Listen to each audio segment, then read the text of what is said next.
Boss Rapido. Huli ng dalawang yun.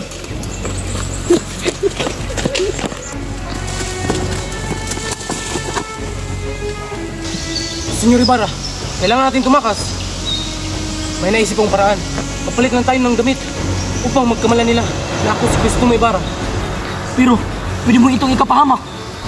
Wala tayong ibang maisip na paraan. Naubos na ang oras natin.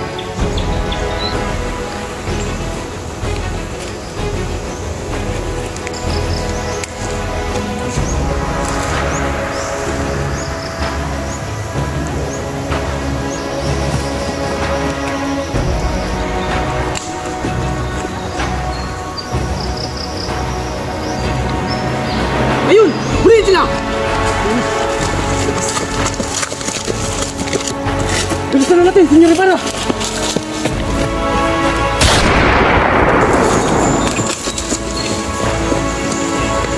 Doon ka! Dito ako! Sige! Huliin si Senyor Ibarra!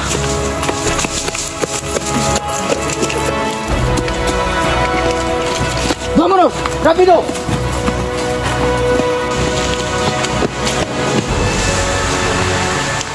Fuego!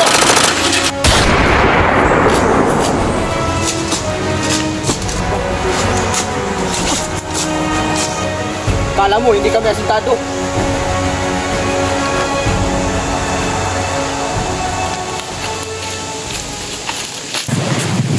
Buenos días a todos, todes. Kapitan, bakit ang bagal ng ating sinasakyan? Pwede tayong magbilisan? Kung ating bilisan ay malalagos tayo sa mga palayan. Mangyari man ay walang maayos na lawas sa lupain ito. Ang lunas na yan ay napakadali. Iwan ko ba kung bakit ko na nakaisip ito? Magbukas tayo ng bagong ilog na gawa sa kanal at sarhan ang dating ilog Pasig.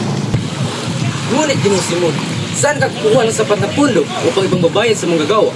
Hindi na yan kailangan doon kustodyo sapagkat ang mga bilanggo ang gagawa. Ngunit, walang sapat na bilanggo.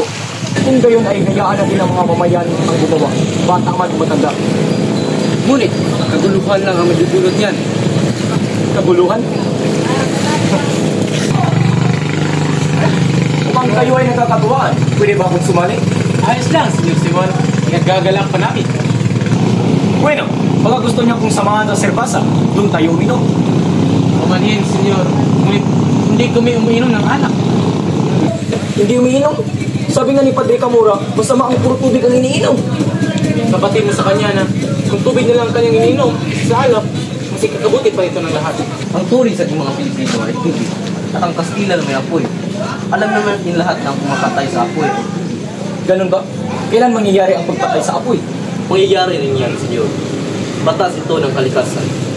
Bueno, está bien, adios. Manhin sa bitan. Alam niyo ba kung saan ilog na matay ang unang nangalang Ibarra ba yun? Ibarra? Crisostomo Ibarra? Siya nga ba? Ngunit, nasaan nga ba si Crisostomo Ibarra? Ayon sa Makawan, Hulihin sana nila si Crisostomo Ibarra.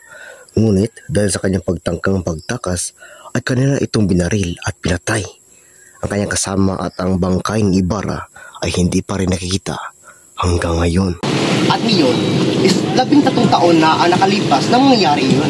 Kung gayon, Kapitan, ang kanyang bangkay ay Kasama sa libing ng kanyang ama.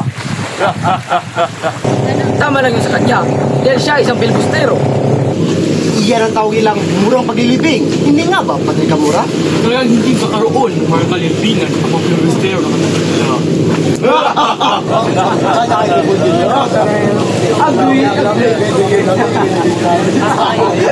Alam mo anak, sa susunod mong karawan ay meron akong ibibigay sa iyo na regalo. Talaga po ba, Itay?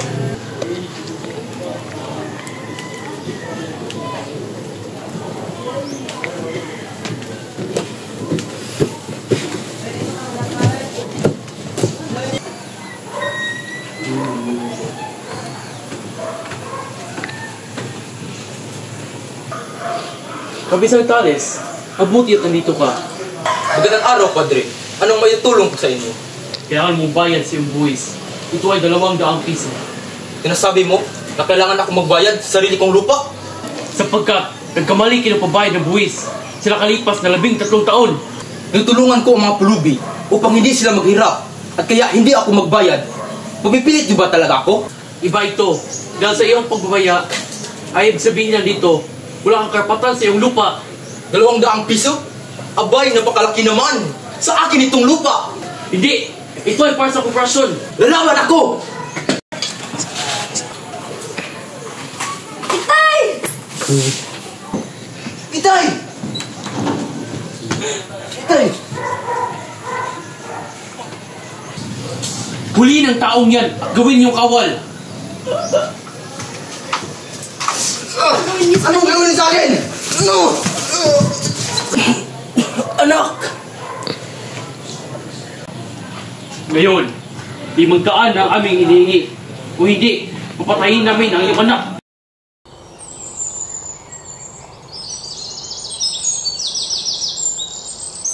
Matagal na nung huli kong punta dito.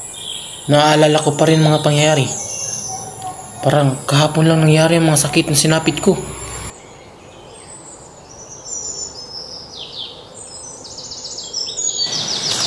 Magandang araw, Ginoo. Pwede ko po ba kayo matulungan? Anong ginagawa mo dito sa kagubatan? Kung gusto mong malaman, matagal na tayo nagkilala. At kung hindi ako nagkamali, ikaw ang unang nagbigay ng pakiramay sa akin. Sa tingin mo, sino ako? Isang taong alam ng lahat, maliban sa akin, napatay na. Isang napakaging lihim ang iyong nalaman. Isang lihim na pwede mong ikapahamak. Hindi mo ba yun naisip? Pwede ka masawi sa aking mga kamay. Nandito ako upang magbalik, upang ipagpatuloy ang nasimulan ng aking kaibigan. Ngunit lubusan ng kumalat ang kasamaan dito sa ating lupain. At ang mga kabataan ay walang ginawa kundi magpakalipin. Diyan ka nagkakamali. Kung hindi mag-aaral ang mga kabataan ng wikang Kastila, hindi sana tayo magkakanyandihan. Kung gagawin natin yan ay para na rin inibanduna natin ang ating bayan. Kaya tulungan mo akong pabagsakin natin ang pamalaan at para na rin ito sa iyong ina. Pag-isipan ko yan. Alis muna ako.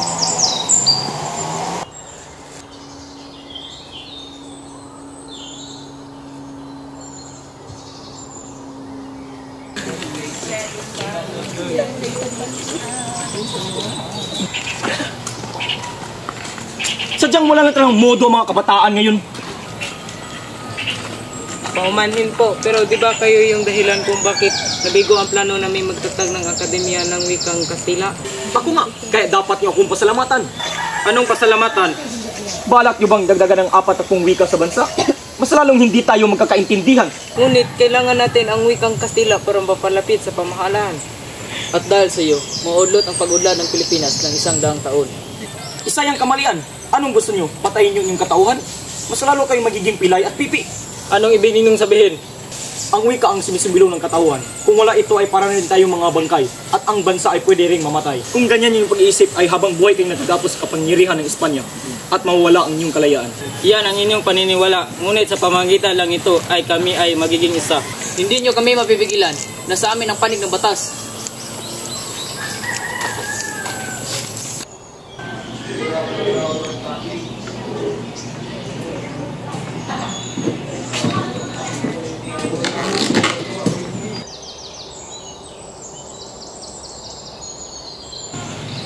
Oh, Ginong Simon, bakit ka na pa rito? Bumisita lang po. Kumusta si Kapitan Jang? Humihina na ang kanyang pulso at wala na siyang ganang kumain. Tuloy nang kumalat ang lasang sa kanyang katawan. Pero, ano ba talagang pakay mo, Ginong Simon? Nandito ako para sa dalawang bagay. Ang kamatayan mo o ang kinabukasan mo. Sa panig ng umaapi o sa panig ng inaapi.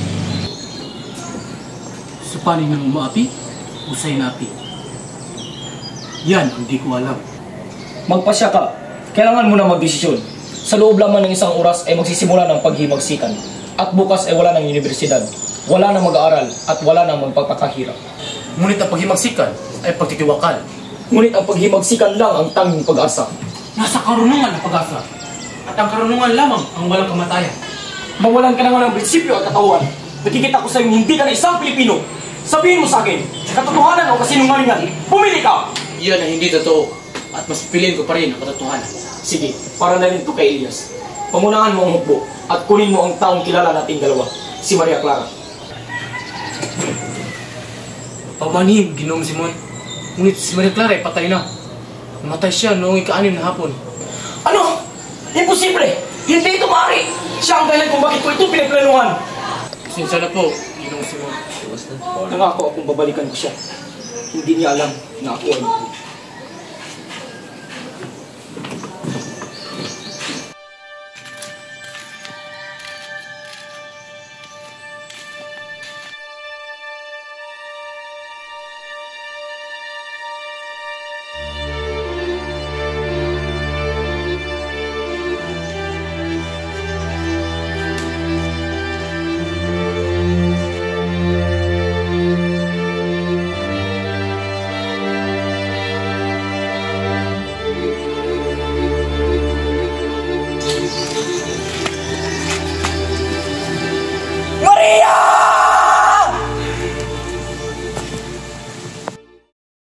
Ginong Simon, mabuti at dumating ka. Halika, masaya tayo. Pasensya na, pero may importante pa akong gagawin. Heto ang lampara. Sige, salamat sa bigay na natin. Mauna na ako. Adios. Huwag kang mag-alala, Basilio. Huwag kang mag-alala. Tiyak, maayos rin ang lahat. Oh, Isagani! Saan ka pupunta? Pupunta ko nila Paulita. Kailangan ko sila makausap. Sandali! Huwag kang tutuloy! Ngunit baka ito na ang huli naming pag-usap. Huwag ka nang pumunta ron! Kinig ka naman buti.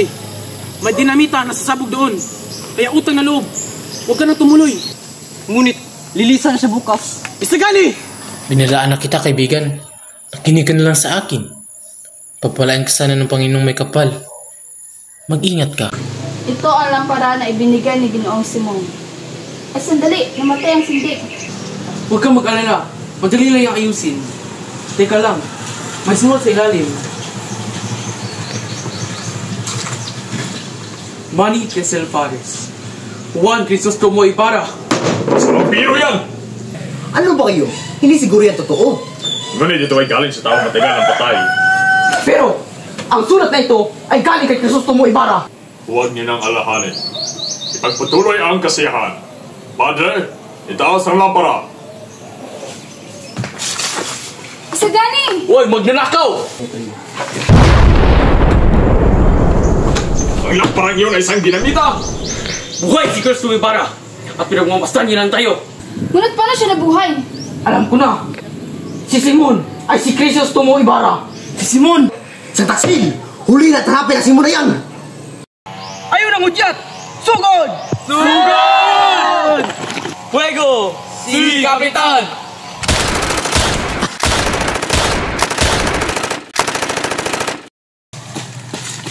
Senyor Ibarra, may masamang balita. Hindi na tuloy ang pagsabog. Ha? Bakit? Si Sagani, itinapon ang dinamita sa ilog. Wala na tayong magagawa. Umalis ka na at sagipin yung sarili. Ha? Paano naman ikaw? Tatakas muna ako.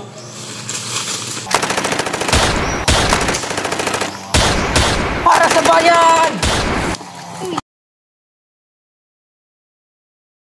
Bakit ako nabigo? Bakit ako pinurusahan ng ganito? Tapos na ang aking misyon.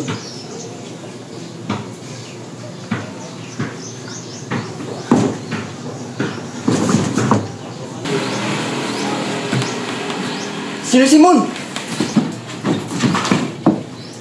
Diyos ko! Sandali at tatawag ako ng doktor. Huwag na, Padre. Nangyari na ang nangyari. Gusto ko lang sanang sabihin ang aking hindi. Handa ako makinig, Senyor Simon. Padre, tulungan mo ako. Ayoko po sanang mamatay na may dalang kasalanan. Nais ko po sanang mumpisal sa inyo. Handa ako makinig, Senyor Simon. Plano ko lahat ng kaguluhan dito. Dahil gusto ko magiganti. Magiganti sa mga pisaki. Diyos ko, patawarin ka sana ng Panginoon. Dapat mong tandaan na kailangan natin ng pagsubok sa ating buhay upang tayo ay matutunan. Di ko maintindihan kung bakit pinarusahan ako ng Diyos. Hindi kanya pinaparusahan, anak. Yan lang ay isang pagsubok na kailangan mong nagpasan. Mahal ka niya at alam kong pinapatawad ka rin ng Diyos. Maraming salamat, Padre. Ngayon ay mamamatay na ako ng payak.